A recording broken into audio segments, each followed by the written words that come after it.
Oke ya, Ibu record ya. Halo Tem, selamat pagi ya. Pagi Tems. Selamat pagi Bu. Ya, Pagi Bu. oke, kita akan review dulu ya. Review dulu bagian ini. Untuk listrik statis, baru nanti kita akan lanjut lagi ya. Lanjut lagi ke bagian listrik statis, bagian akhir-akhir daripada listrik statis. Hari ini kita bisa menyelesaikan listrik statis secara keseluruhan nih. Ini yang udah berlalu ya, yang kita udah pelajari kemarin.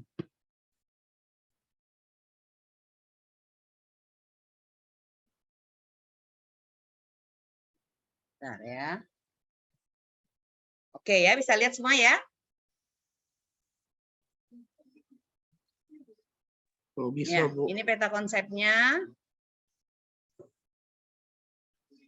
Nah, ini bagaimana cara kita menimbulkan benda yang tidak bermuatan menjadi bermuatan ya. Oke, nah sifat-sifat muatan listrik nanti kamu bisa baca di buku cetakmu ya, udah lewat ini. Nah, satu elektron perlu kamu ingat bahwa satu elektron itu sama dengan 1,6 kali 10 pangkat min 19 kolom ya. Nah, ini rumus yang kita pelajari kemarin. Hukum kolom punya gaya interaksi antara benda-benda bermuatan, itu F sama dengan apa? K, Q1, Q2 per R kuadrat. Ada yang ingat K itu apa? Halo? Halo, ha? Halo? Siapa yang ingat K itu apa ya? Ih, tidak ada yang menjawab. Jangan di-mute ya, jangan di-mute. Kalor Bu. Ah, bukan. Kemarin yang kita pelajari. F sama dengan K, Q1, Q2. Ya? Apa itu, Kak? Tetapan kolom ya, terima kasih ya. Yang nilainya sama dengan berapa? 9 kali 10 pangkat 9 Newton meter kuadrat per kolom kuadrat ya. Jangan lupa. Oke. Nah, sekarang kita lihat lagi. Ya. Nah, K itu dari mana? Nilai daripada K itu asalnya itu dari 1/4 pi epsilon 0 ya. Ini nilai K itu dari sini. 1/4 pi epsilon 0. Nah, permitivitas bahan itu kita beri lambang epsilon, di mana epsilon ini sama dengan epsilon R dikalikan dengan epsilon 0. Jadi kalau misalnya ada muatan ini ya, ini muatan positif, kemudian ini muatan negatif, lalu kedua muatan ini kita masukkan ke dalam bahan dielektrik begitu ya, ada di dalam bahan dielektrik seperti ini. Mereka tetap berinteraksi ya, tetap berinteraksi dengan gaya tarik menarik karena muatannya berbeda, tetapi gaya tarik menarik muatan di dalam bahan dielektrik dengan muatan di udara itu beda. Nah, untuk di dalam bahan kita menggunakan K-nya itu tidak pakai epsilon, tetapi di sini kita menggunakan 1/4 pi epsilon, ya, bukan epsilon 0. Nah, di mana epsilon ini kan sama dengan ini, ER dikalikan dengan epsilon 0. Maka ini akan menjadi apa? 1/4 pi ER dikalikan dengan epsilon 0, ini tetap kali Q1, Q2 dibagi dengan R kuadrat. Nah, 1/4 pi epsilon ini kan sama dengan K. Ya, jadi boleh ditulis sama aja dengan K dibagi dengan ER, kita kalikan dengan Q1, Q2 dibagi dengan R kuadrat. Nah, K Q1, Q2 per R kuadrat itu adalah F vakum. Jadi gaya elektrik di dalam bahan itu sama dengan 1/ER dikalikan F vakum atau F vakum dibagi dengan ER ya, epsilon R ini ya, permitivitas bahannya. Nah, ini yang belum Ibu kasih kemarin ya. Yang Ibu kasih itu kan interaksi di udara ya. Jadi ditambahkan bagian ini. Oke, sekarang kita lanjut lagi ya. Kita lanjut lagi slide berikutnya. Ya, ini tentang kuat medan listrik ya. Kemarin kita udah bahas ya. Kuat medan listrik kalau muatannya positif itu arahnya keluar, kalau muatannya negatif itu arahnya masuk ya. Oke. Nah, ini garis-garis gaya listrik ya. Kalau ada muatan positif, muatan negatif berdekatan, maka arah garis-garis gayanya itu dari positif menuju ke negatif ya. Nanti kalau kita melihat untuk yang magnet, ini mungkin yang magnet itu yang di SMP ada yang udah pernah mencobanya ini. Jadi kalau kita meletakkan satu batang magnet ya, kemudian kita taburkan di atasnya itu adalah serbuk besi, maka akan membentuk lintasan seperti ini ya. Nah, ini yang muatan. Nah, kalau di magnet itu arah garis-garis gaya magnetnya itu dari utara menuju ke selatan ya. Nah, bentuk garis-garisnya itu akan seperti ini ya. Oke. Nah, sekarang kita lihat. Nah, untuk flux magnetik ya. Ini flux magnetik ya, ingat ya. Ini di flux magnetik, flux itu apa? Flux itu adalah banyaknya garis-garis gaya listrik ya, bukan magnet. Banyaknya garis-garis gaya listrik yang masuk atau menembus suatu bidang. Nah, di flux magnet listrik ini ya, flux ini ya, ini lambangnya seperti ini, itu dirumuskan sama dengan E dikalikan dengan A. Tetapi ada syaratnya. Syaratnya apa? Antara E dengan A itu harus tegak lurus. Jadi ini misalnya ada kuat medan yang menembus luasan, anggaplah luasannya ini adalah meja yang ada di depannya kalian. Kemudian kuat medannya ini membentuk sudut terhadap arah vertikal, membentuk sudut theta. Maka E ini kita harus proyeksikan kepada bidangnya ini ya. Kita harus mencari E yang tegak lurus. Tegak lurus berarti yang ini.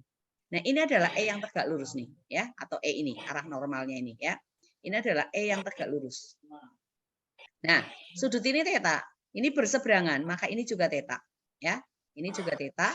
Lalu ini adalah E. Ya, maka kita buat pertolongan segitiga siku-siku di sini. Sudut theta ada di sini, maka E tegak lurus ini akan berfungsi sebagai sisi samping. Kemudian E-nya itu adalah sebagai sisi miring. Nah, perbandingan antara sisi samping dengan sisi miring dalam perbandingan trigonometri itu apa? Ada yang ingat enggak? Ayo. Bantu menjawab. Jangan di-mute ya, supaya kamu aktif. Jangan Zoom-nya ada, sudah kamu udah gabung lalu kamu tinggal tidur lagi. Ya. Cos, Bu. Cos. Oke, thank you ya. Berarti di sini cos theta sama dengan apa? Sampingnya itu adalah E tegak lurus ya. E tegak lurus. Ini dibagi dengan miringnya adalah E. Nah, kalau begitu E tegak lurus sama dengan apa? Yuk. Kalau cos theta sama dengan E tegak lurus dibagi dengan E. Maka E tegak lurus sama dengan? Ayo. Menjawab dong. Jangan tidak menjawab. Gampang sekali tuh. Sama dengan apa? Cos theta E, Bu. Oke, E dikalikan dengan cos theta ya. Dikali dengan cos theta, maka rumus ini akan menjadi apa? E dikalikan dengan cos theta, kita kalikan dengan A. Cuman A-nya kita tempatkan di depan untuk menghindari kesalahan. Theta dikalikan dengan A baru dicari cos-nya ya. Jadi ini akan menjadi E A cos theta ya, seperti itu. Itu adalah flux ya, flux listrik ya. Banyaknya garis-garis gaya listrik yang mengalir ya. Oke, sekarang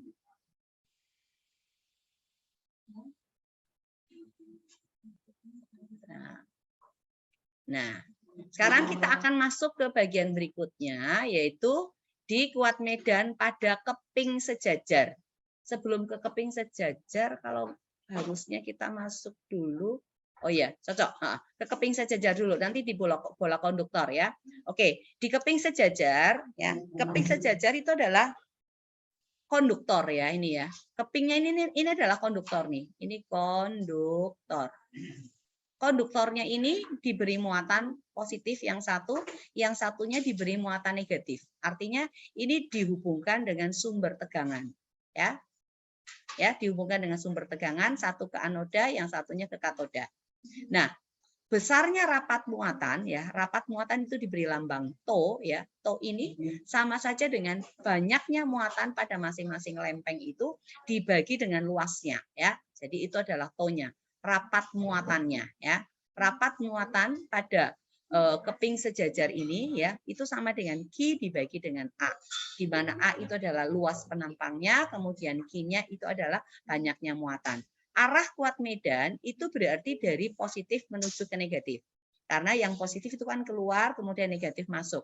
Jadi kalau ada dua keping sejajar yang berdekatan, terpisah pada jarak D ini, satu bermuatan positif, satu bermuatan negatif, maka arah kuat medannya dari positif ke negatif. Nah, besarnya kuat medannya itu sama dengan to kita bagi dengan epsilon. Di mana to-nya ini itu adalah Q per A, atau sama dengan muatan dibagi dengan apa? Dengan luas penampang. Maka ini rumus boleh menjadi apa? Q dibagi dengan A epsilon 0 ya, epsilon 0. Oke, itu adalah kuat medan pada keping sejajar ya. Lanjut lagi ya. Lanjut lagi, ini sekarang pada bola berongga. Kuat medan pada bola berongga.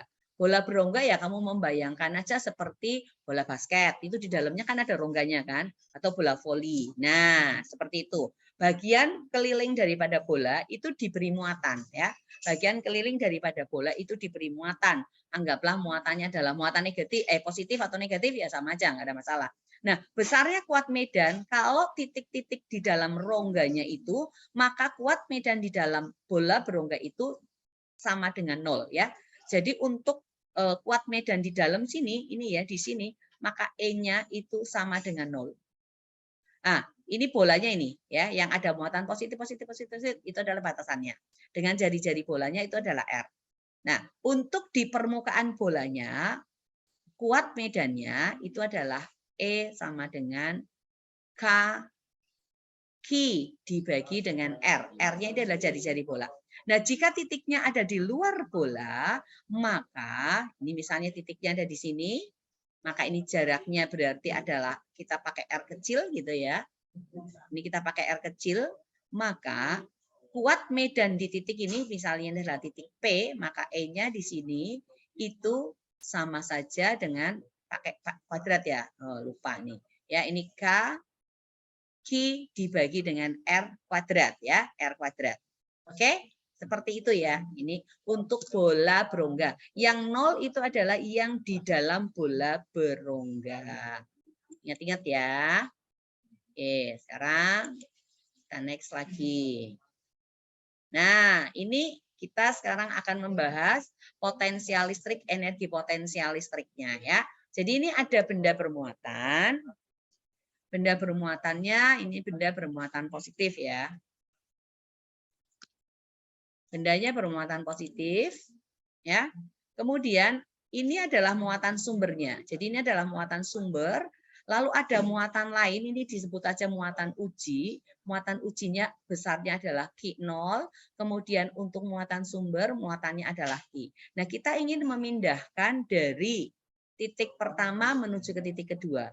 Titik pertama ini memiliki jarak R1 terhadap pusat muatan sumber. Titik kedua itu memiliki jarak R2 dari muatan sumber. Nah, besar usaha. Nah, kita ingat ya, usaha itu W kemarin ya, kita udah ingat ya, W itu rumusnya kan sama dengan apa? F dikalikan dengan S kan? Di mana F itu sama dengan apa? K Q kuadrat dibagi dengan R kuadrat. Perpindahannya adalah R, maka ini kita kalikan dengan R. Sehingga ini dicoret nih dengan ini. Jadi ini sama aja dengan K Q kuadrat dibagi dengan R. Ya, dibagi dengan R ini. Nah, R-nya itu adalah perpindahannya. Kemudian Q-nya itu berarti adalah antara muatan sumber dengan muatan uji. Ya, jadi kakinya. Nah, ini dari titik pertama ke titik kedua. Ya, dari titik pertama ke titik kedua itu memerlukan usaha ya, memerlukan usaha. Nah, rumus daripada usahanya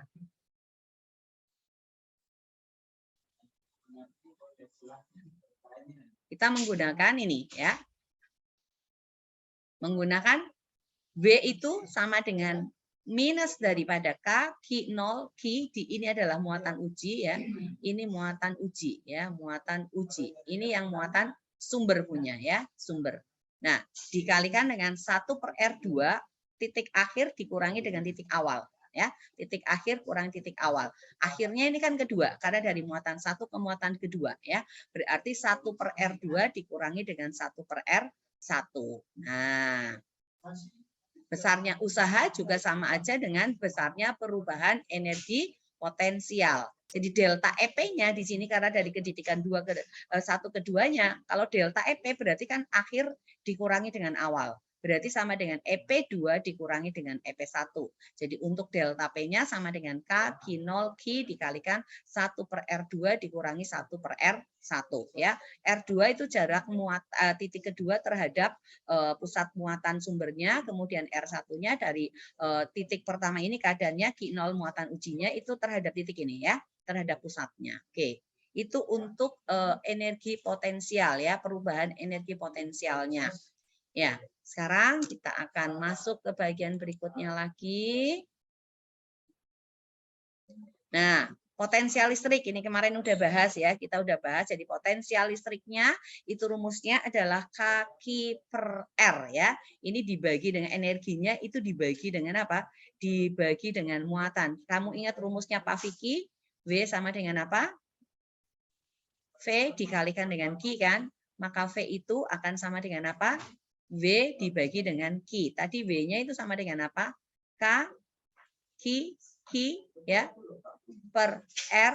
Ini dibagi lagi Q, maka Q-nya coret. Sehingga rumus dari potensial itu adalah K/Q per R. Jadi kalau delta V, ya, V2 dikurangi V1, berarti K/Q kali 1/R2 dikurangi 1/R1. Ya, seperti itu ya. Nah, ingat lagi kalau misalnya ada beberapa muatan di sini ya, misalnya adalah Q1, lalu ini Q2, kemudian Q3, lalu ada suatu titik di sini, titiknya namanya titik P, ini jaraknya R1, lalu ini jaraknya R2, kemudian terhadap ini jaraknya adalah R3, maka V di titik P itu berarti sama dengan apa? V1 ditambah dengan V2 ditambah dengan V3 ya. Berarti sama dengan K Q1 per R1 ditambah dengan K Q2 dibagi dengan R2 ditambah dengan K Q3 dibagi dengan R3. Ya, ingat, pada potensial ini maka min plusnya muatan itu harus dikasih masuk dalam perhitungan ya. Untuk di E dan F itu tidak masuk karena apa? Sudah ada arahnya ya. Di potensial itu harus masuk. Ya. Sekarang kita lihat lagi.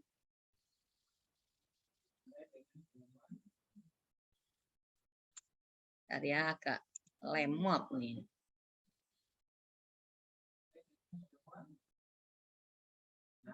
Ya, ini sigma ya, potensialnya ya, sigma V-nya.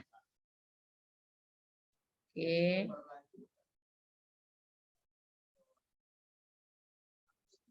Nah, sekarang kita masuk di sini. Di potensial pada keping sejajar ya. Jadi ini keping sejajar itu disebut juga dengan namanya adalah kapasitor ya. Bisa ya. Nah, karena ini dihubungkan ke beda potensial V, positif negatif. Ini adalah anoda, ini adalah katoda, yang negatif katoda. Jadi ini bermuatan negatif, yang ini bermuatan positif. B-nya dihubungkan ke positif, A-nya dihubungkan negatif. Berarti arah kuat medannya maka dari titik B ke titik A atau dari lempeng B menuju ke lempeng A itu adalah kuat medannya. Nah, besar daripada potensialnya itu sama aja dengan apa? E dikalikan dengan D, di mana E itu adalah kuat medan, D-nya itu adalah jarak antara kedua kepingnya. Nah, ini ya partikel ya, ini mengalami apa? Mengalami gaya kolom juga di sini ya, mengalami gaya kolom juga. Nah, ingat ya, ini delta V-nya atau beda potensial antara keping A dan B itu sama aja dengan E dikalikan dengan D ya. Sekarang nah, ini adalah grafik ya. Grafik hubungan antara E dengan R, kemudian antara V dengan R ya. untuk keping sejajar ya. Di antara kedua keping ya, kalau R-nya kurang dari sama dengan D ya, maka potensialnya itu sama dengan E dikalikan dengan R. Tetapi kalau di luar keping maka potensialnya itu sama dengan E dikalikan D.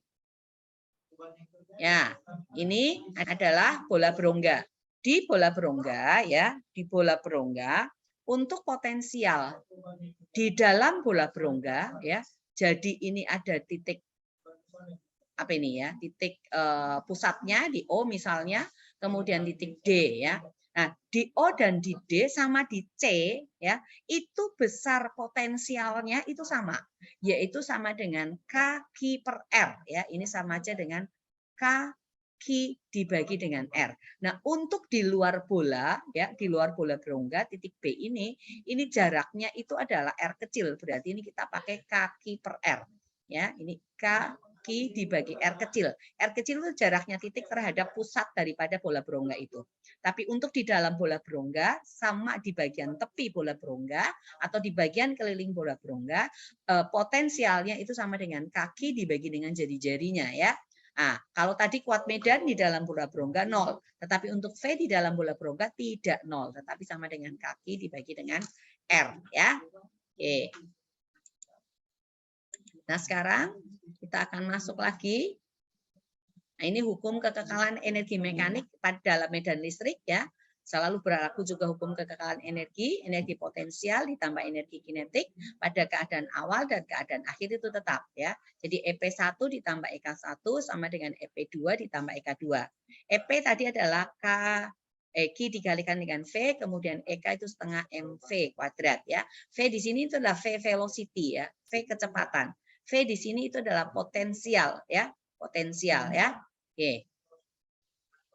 Nah, sekarang kita akan membahas lebih jauh tentang kapasitor ya, tentang kapasitor, tetapi Zoom-nya ini udah mau berakhir nih. Jadi nanti Ibu akan buka Zoom lagi, kemudian kita akan gabung lagi ya. Nah, satuan daripada kapasitas kapasitor itu diberi satuan farad.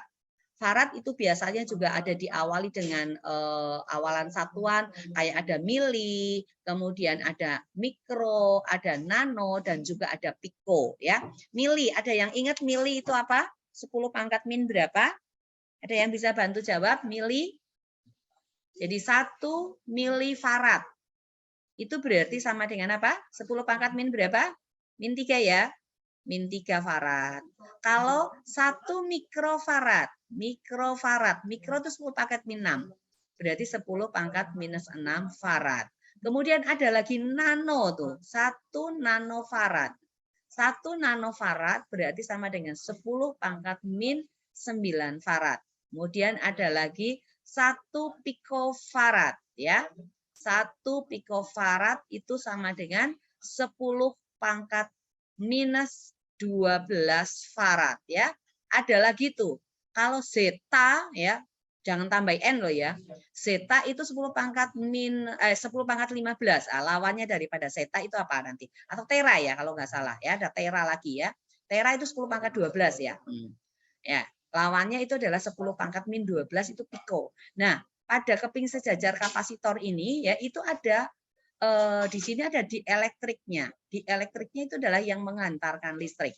Nah, keping sejajar kapasitor ini ya itu memiliki sifat apa? Dia menyimpan muatan ya, menyimpan muatan. Jadi fungsi daripada kapasitor itu adalah menyimpan muatan ya. Nah, sekarang kita akan melihat ini jenis-jenis kapasitor, ada kapasitor kertas, ada elektrolit, ada variabel ya.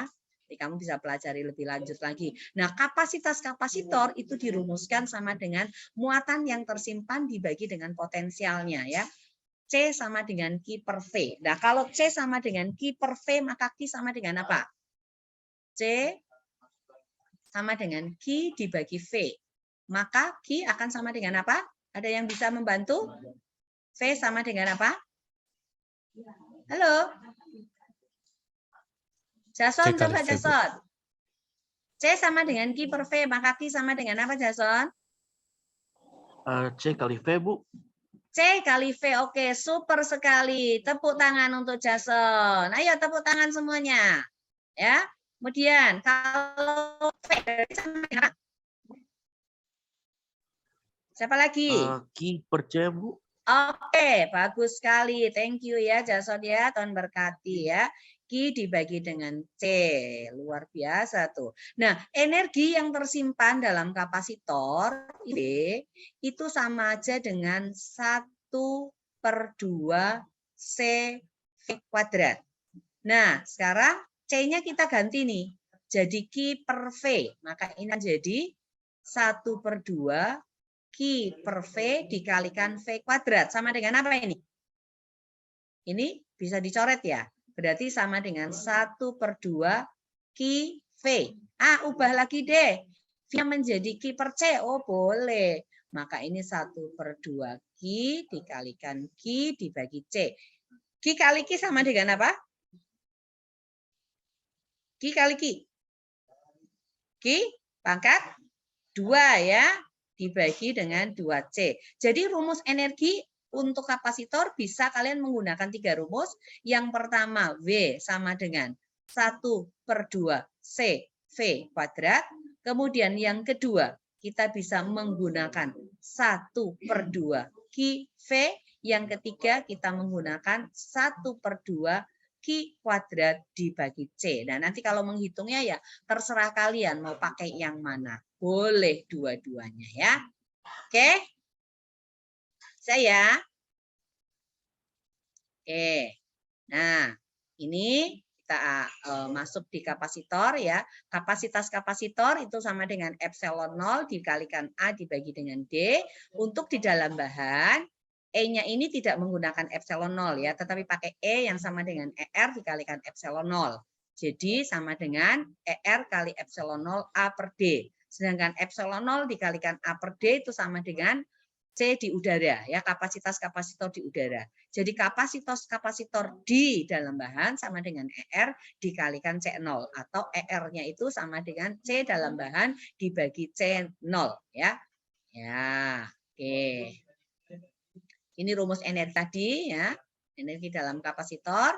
Nah, ini kita akan masuk ke rangkaian kapasitor, tapi Ibu akan buka Zoom baru lagi ya, karena udah mau berakhir nih ya. Ibu stop share dulu, kemudian Ibu ensure dulu, kemudian Ibu akan buka lagi dulu Zoom room baru ya. Nanti